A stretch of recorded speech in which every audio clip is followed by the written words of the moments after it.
Itong lugar namin, Sitio Maligaya Dos, San Vicente, San Pedro, Laguna.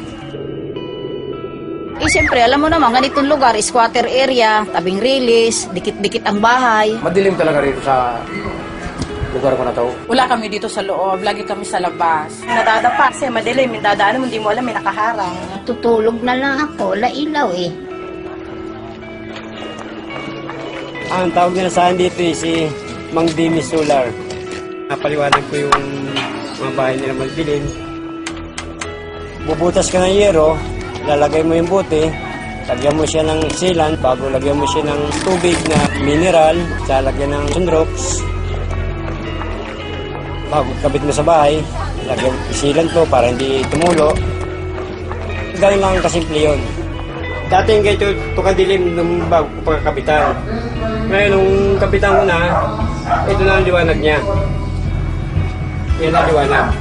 Umili po ako kasi bote lang, tubig. Maliwanag na yung bahay mo. Bumaba yung ano ko, binayaran ko ngayon.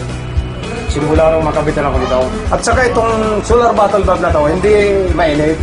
Dahil sa buti na yan, sa solar na buti na yan, gumanda ang araw namin. Ang nalagyan na namin ito ay bali 643. Gusto nga namin tuloy-tuloy para marami nga matulungan mga tao rin na yung maliwanagan mga bahay nila madidilim.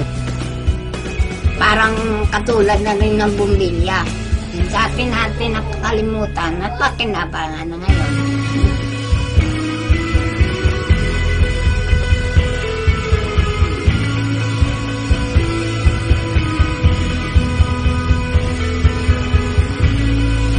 Maliwanag nga sa bahay na